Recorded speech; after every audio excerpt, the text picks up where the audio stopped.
You've been doing everything they said you should. You walk, you stretch, maybe you follow a gentle exercise video in the mornings, and yet your body doesn't feel better. It feels heavier. Your joints protest in the evenings.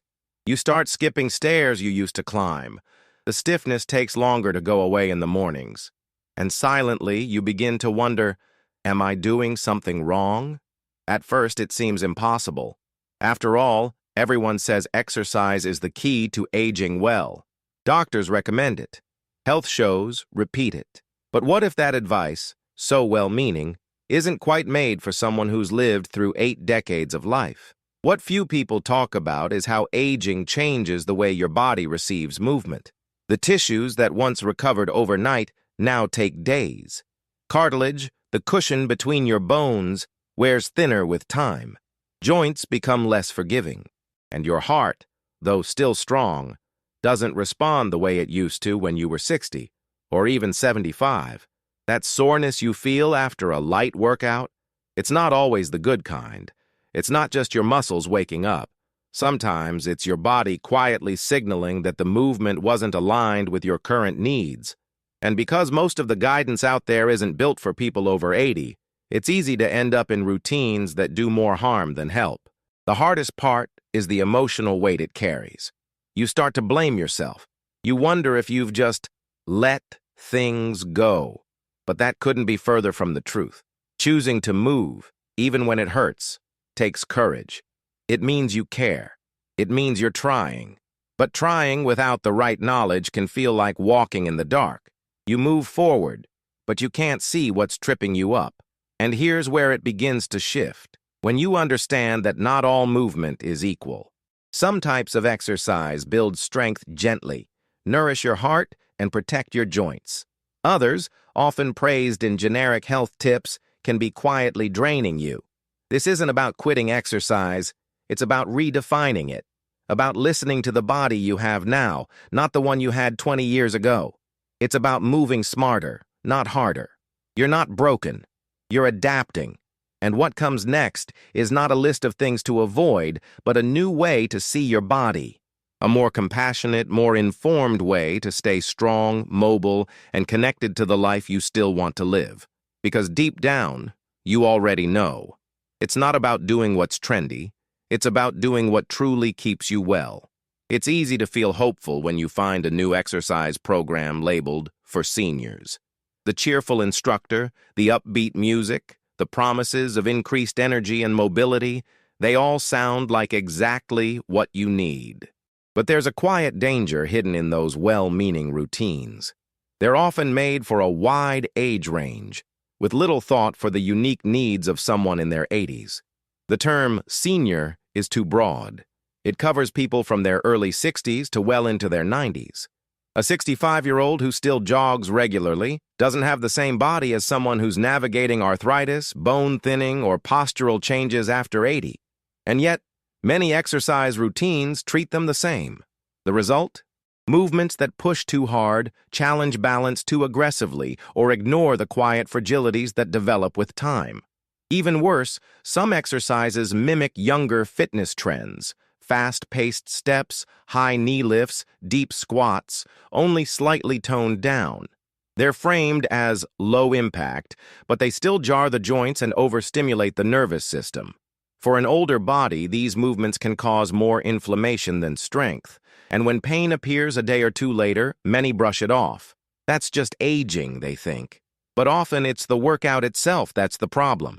This one-size-fits-all approach doesn't just hurt physically, it chips away at confidence. You start feeling like your body is the issue, that it can't keep up, that maybe you're too far gone. But that's not true. The issue isn't your body. It's the mismatch between the movement and what your body truly needs right now. A well-designed routine for someone in their 80s doesn't push intensity. It focuses on precision. It doesn't chase calories burned. It values how you feel after. Does your breath flow easier? Do your knees feel steadier? Can you sleep better that night? These are the signs of a movement that's right for you. What's often missing in popular fitness advice is respect for the incredible complexity of the aging body. a body that has held decades of stories, injuries, recoveries, losses, joys. It deserves more than recycled routines. It deserves a new map. And when you begin to move according to that new map, when you choose exercises that support, not strain, you start to feel something shift, not just in your joints, but in your spirit. A quiet kind of relief, a sense that maybe you don't have to fight your body after all. Maybe you can work with it. And that's when the real healing begins. Walter had always been an active man. He walked every day, even after retiring. When his daughter gifted him a tablet for his 84th birthday, he discovered a whole world of senior-friendly exercise videos online. He picked one that promised to boost energy and balance. The instructor was lively, the pace moderate, and the reviews glowing. It felt good to move again, until it didn't. After a few sessions, Walter noticed something unsettling. During the cool-down, his heart wouldn't slow down as quickly. He felt lightheaded getting out of the chair. His chest tightened slightly after longer routines. He dismissed it at first. "I'm just out of shape," he thought. "This is probably good for me." But the dizziness persisted, and one evening, after a longer session, he experienced shortness of breath that made him grip the kitchen counter. That night, he was rushed to urgent care. The diagnosis? Atrial fibrillation, triggered by exertion. Walter's story isn't rare. In fact, it's more common than most realize. As we age, the cardiovascular system becomes more sensitive. Electrical signals in the heart don't always fire in perfect rhythm. Blood pressure can spike or drop more easily, and intense movement, even if it feels gentle, can stress the heart more than expected. The mistake wasn't that Walter exercised, it was that the routine he followed didn't account for the subtleties of his body. It didn't include the rest intervals he needed. It didn't monitor heart rate or teach him to recognize when to pause. It assumed that because he could follow along, he was safe. This is the invisible line many older adults walk. The desire to stay strong, fueled by decades of independence, meets a body that now needs different care. And often no one teaches you how to spot the warning signs. Shortness of breath during low-intensity movement, a fluttery or irregular heartbeat, feeling more tired after exercise than before. These aren't just signs of aging. They could be your body telling you that the routine is too much, too fast. And the worst part? Many don't talk about it. Because there's shame in needing something slower. Because we're taught that stopping means giving up. But there's nothing weak about adjusting. In fact, it's the strongest thing you can do. Have you ever felt dizzy or strange after exercising? Let me know in the comments. You're not alone, and your story could help someone else recognize the signs too. Walter didn't stop moving after his scare, but he changed how he moved. He found routines with slower pacing, monitored by his doctor. He learned to listen, not just to the instructor, but to himself. And in doing so, he found something more powerful than fitness: peace. For many people in their 80s, chair exercises feel like a gift. They offer safety, accessibility, and the comforting idea that you can still move, even on days when standing feels too much. Doctors recommend them. Physical therapists rely on them. And for good reason. Done right, chair workouts can build strength, improve circulation, and restore confidence in movement. But there's a side no one talks about. A chair isn't automatically safe. It's not a magical shield that makes every movement good for your body. In fact, the wrong exercises, even while seated, can quietly create new problems, especially for your spine, hips, and shoulders. Here's why. When you're sitting, your posture is everything. Most people don't sit with aligned spines and activated cores. They slump, they lean forward. And if you're moving your arms, twisting or lifting weights from that base, it multiplies the stress on your lower back. Over time, this subtle strain builds. Discomfort becomes stiffness, then pain. Some routines also encourage rapid movements from a chair. Marching, bouncing, twisting. It might feel energizing, but these motions often ignore the reduced joint lubrication and slower reflexes that come with age. A sudden turn can irritate a disc. A quick march can jolt the hips. Then there's the issue of repetition. Many seated routines repeat the same movements: leg lifts, overhead reaches, side bends. But without variation or awareness, these can cause muscle imbalances. One side overcompensates. One shoulder tightens. The neck begins to stiffen. You think you're helping your body, but slowly something feels off. This isn't to scare you away from the chair. It's to invite you to look deeper. A chair is a tool, and like any tool, it depends on how you use it. The right seated workout strengthens the small stabilizers in your body.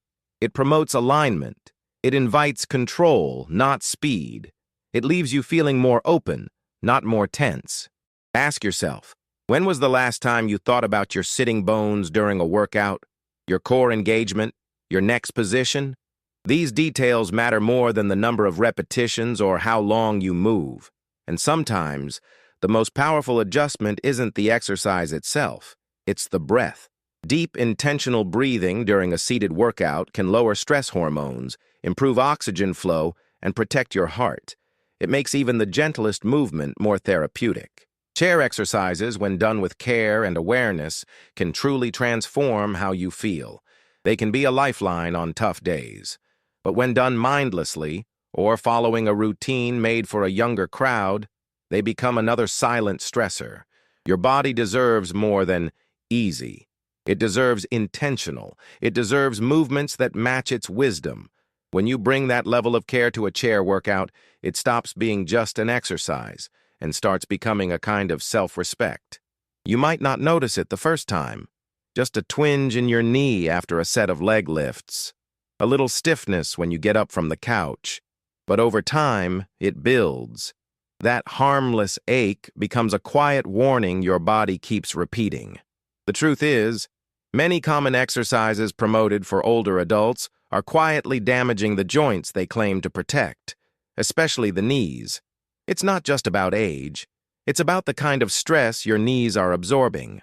In younger bodies, cartilage cushions each step like a soft sponge. But after 80, that cushion is thinner, drier, and far less forgiving. Movements that once felt easy, like mini squats, step-ups, or quick marches, now grind directly into sensitive structures. And because pain doesn't always show up right away, it's easy to keep repeating the same motions, believing they're helping. One of the biggest culprits? Repetitive forward and back leg movements, especially done quickly or with resistance bands. These may seem safe because they're low impact, but they often overload the patella, the kneecap, especially when done with poor alignment or weak hip muscles. That deep ache behind your kneecap after exercise? That's not getting stronger. That's wear. There's also the illusion of progress many routines create. Instructors often encourage speed. Pump those legs. But faster movement doesn't mean better fitness. In fact, for aging knees, it means more shearing force. More repetition equals more wear, and more wear equals more pain. But perhaps the most damaging part isn't physical, it's emotional. When your knees start hurting after movement, you begin to trust your body less. You hesitate to go for walks. You start avoiding stairs. A shrinking sense of mobility starts to creep in, not because of age itself, but because of exercises that weren't made with your knees in mind. The good news? Knees respond incredibly well to the right kind of movement. Slow, controlled strength building from the hips. Gentle range of motion drills that avoid compression. Movements that wake up the muscles around the knee, not punish them. Think of your knees not as a problem to be fixed, but as a system to be supported. Support means choosing exercises that respect joint angles, that don't force you to bend more than your body allows. It means avoiding sudden direction changes or bouncing, even if the routine calls it fun cardio. True progress is quiet. It feels like ease, not soreness. You don't need to fear movement. You just need to stop fighting your body's warnings. That stiffness you feel, it's not weakness. It's a message. And when you listen and adjust, your body listens back. It starts to trust you again. And that trust, once rebuilt, becomes the foundation of your freedom to move, You start the routine with good intentions. Maybe it's a 10-minute seated cardio session or a gentle standing march. The instructor smiles, the music is light, and your body begins to warm up. You feel good for a while. But then, something shifts. Your heart starts pounding a little too fast. Your breath shortens. When the session ends, you sit back, expecting to feel refreshed, but instead, you feel unsettled. This is a moment many people over 80 don't talk about, because we're taught to believe that a racing heart is a sign of a good workout. That fatigue means we did it right. But for older hearts, the line between effort and overload is razor thin, and many popular cardio routines, though labeled senior-friendly, don't recognize that. As we age, the electrical pathways of the heart become more fragile. Blood vessels may stiffen, and medications can alter how your cardiovascular system responds to activity. What this means is that even moderate movement can send your heart rate soaring, not in a way that builds endurance, but in a way that taxes your system. And sometimes, the damage doesn't show up during the workout. It comes later: fatigue, disrupted sleep, or a fluttering sensation in your chest hours afterward. These signs are often dismissed. It's just getting older, people think. But when your heart struggles to return to calm after simple activity, that's not normal aging. That's your nervous system asking for a gentler rhythm. The problem is, cardio has become a badge of discipline in fitness culture. We're told to push, to sweat, to feel the burn. But at 80 and beyond, cardio needs to mean something different. It should strengthen your heart, not strain it. It should energize you, not leave you breathless and anxious afterward. So what does safe cardio look like for someone your age? It's slower. It involves full, easy breaths. It focuses on rhythmic movement over long bursts of intensity. It's about stimulating circulation, not spiking adrenaline. And more than anything, it requires listening closely to how you feel during and after. Ask yourself, are you more tired after the workout than before? Is your heart still beating fast 5 or 10 minutes after resting? Do you feel emotionally edgy, like you've had too much coffee? These aren't signs of progress. They're red flags. The goal isn't to stop moving. It's to move in a way that your heart welcomes, not fears. Because the greatest gift of movement isn't calorie burn or muscle gain. It's the quiet return of trust in your own body. And that begins with respecting the pace your heart sets, not the one your fitness video demands. Stretching is supposed to feel safe. It's the soft part of the routine, the calming, cooling, easing phase. And for many, it's become a ritual.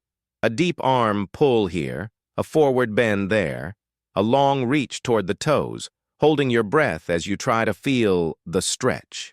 But as the years go on and the body changes, stretching isn't always as harmless as it seems. After 80, your joints aren't just older, they're more mobile in the wrong ways. Ligaments lose some of their tension. Connective tissues become more fragile. Muscles recover slower. This means that the very action of pulling and lengthening, if done without care, can destabilize the parts of your body that are already doing their best to stay upright. Overstretching, especially in the shoulders, hips, and neck, is more common than you think. That long reach behind your back that once felt like a gentle twist. It may now be pulling on structures that no longer have the strength to snap back. And when you stretch to the point of tension, because you think more is better, you can actually strain the joints instead of releasing them. The danger lies in how stretching is often taught. Hold longer, reach farther, breathe through the discomfort. But discomfort at 80 doesn't mean the same thing it did at 40. It might not be a good stretch. It might be your body saying, stop. Take the common forward bend, where you're told to reach toward your toes from a seated or standing position. For many, this compresses the lower spine, rounds the shoulders, and places pressure on already tight hamstrings.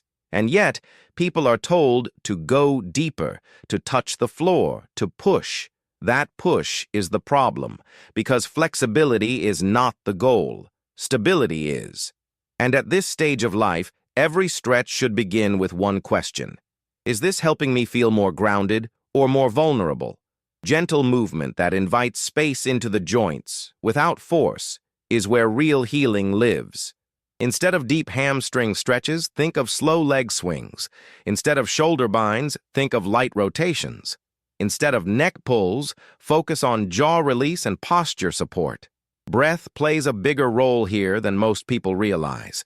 A deep, full exhale can do more to release tension than any stretch. It signals safety to the nervous system. It softens the body from the inside out. Stretching should not feel like a battle. It should feel like a conversation. One where you ask your body what it's ready for, and accept the answer. Sometimes that means doing less. Sometimes it means moving slower. Always it means moving with respect. And when you treat stretching not as a performance, but as a moment of connection, it transforms. It becomes not a danger, but a gentle return to yourself. You've probably heard it before. You have to keep moving, or you'll lose it. So you try. You follow along with routines, repeat exercises, push a little each time. But what if the answer to strength after 80 isn't in moving more, but in moving smaller? Micro movements don't look impressive. From the outside, they seem almost invisible. A slight tilt of the pelvis, a slow rotation of the ankle, a gentle shift of the shoulder blade. But these subtle motions carry a kind of power that's often overlooked, especially in a culture that values big, fast, and intense. At this stage of life, your body is no longer looking for intensity. It's looking for precision. After decades of use and maybe injury or surgery, your deeper stabilizing muscles, the ones that hold you upright and prevent falls, need attention. Not through exhaustion, but through awareness. That's exactly where micro movements shine. Imagine lifting your heels slowly off the ground, just an inch, while keeping the rest of your body still. That tiny action calls on deep calf muscles, ankle stabilizers, and core alignment. Done with focus, it does more to improve your balance than 100 chair marches ever could. Or take the act of sitting and standing slowly without using your arms. If done mindfully, this trains leg strength, joint control, and coordination, without any equipment. It also builds confidence, because the goal isn't to move far, it's to move well. Micro movements also protect the nervous system. Instead of shocking it with sudden transitions or forced effort, they gently invite it to engage. This reduces tension, improves circulation, and supports restful sleep. You might feel like you're doing too little, but your body knows better. It recognizes safety. It builds from that place. These movements can be woven into everyday life, shifting your weight from one foot to the other while brushing your teeth, rolling your shoulders in the morning sun, tapping your fingers and wrists in slow, controlled patterns. Each one a reminder that you're still in conversation with your body, that it's still listening, still responding. And perhaps most beautifully, micro movements restore a sense of dignity. You don't have to chase the body you had at 50. You get to work with the one you have now, quietly, respectfully, and with deep intelligence. It's not about doing less for the sake of caution. It's about doing less with more purpose. Every tiny motion, done with intention, becomes a step toward resilience, toward freedom, toward movement that supports you, not just today, but in all the tomorrows to come. You finish your workout. You feel a little proud, maybe a bit tired, but content. You go on with your day thinking you've done something good for yourself. But later, something feels off. You can't fall asleep. Or you wake up the next morning with a deep, unshakable fatigue. Maybe you feel strangely emotional, even anxious. These are the signs most people miss, and they're not just normal aging. They're recovery signals. And ignoring them is one of the most overlooked risks in late-life fitness. At 80 and beyond, your body speaks in subtler tones. It no longer shouts with muscle soreness the way it did in your younger years. Instead, it whispers through changes in sleep, energy, mood, and appetite. These whispers matter. They tell you whether a workout was healing or harmful. The first signal is disrupted sleep. After the right kind of movement, your body should ease into rest. Muscles relax, breathing slows. But if your exercise was too intense, physically or neurologically, your system may stay on. You toss, you turn, you wake up often. This isn't insomnia. It's overstimulation, and it means your workout may have spiked stress hormones rather than calming them. The second signal is emotional depletion. If you wake up feeling low or unusually irritable the day after exercise, that's not just mood. It's nervous system fatigue. The older we get, the more closely our emotional and physical systems are linked. If one is overwhelmed, the other follows. You shouldn't feel like you've been hit by a truck. You should feel steadier. The third signal is energy drop. It's normal to feel a little tired after movement, but you should feel more energized by the next day. If you feel weaker, foggier, or need extra naps just to function, your routine is asking too much of your reserves. The recovery process isn't happening the way it should. These signs often go ignored because they don't seem connected to the workout itself. But they are. And when you start to track them, honestly, you gain the power to adjust. Maybe it means shorter sessions. Maybe it means more breath work, more water, more rest afterward. Maybe it means letting go of a routine that looks good but feels wrong. Listening to these signals doesn't mean you're fragile. It means you're wise enough to hear your body when it speaks gently. That's what real strength looks like at this age, because fitness at 80 isn't about pushing through pain or fatigue. It's about creating a rhythm that leaves you feeling more whole, not more depleted. When you respect recovery, your body thanks you not just with better health, but with peace. And peace, more than progress, is the real prize. By now, you might be questioning a lot. The exercises you've followed, the advice you've trusted, the aches you've quietly ignored, and that's not weakness. It's wisdom waking up. Because moving at 80 and beyond isn't about defying age. It's about finally moving in a way that honors it. Reclaiming movement doesn't mean quitting. It means redefining, letting go of routines that leave you drained, choosing exercises that leave you standing taller, breathing deeper, sleeping sounder. It's understanding that gentle doesn't mean easy. It means precise, intentional, and kind. When you shift your focus from intensity to awareness, everything changes. You no longer move to burn calories. You move to build trust. Trust in your knees, in your back, in your breath. You begin to feel safer inside your own body. And that safety is what unlocks freedom.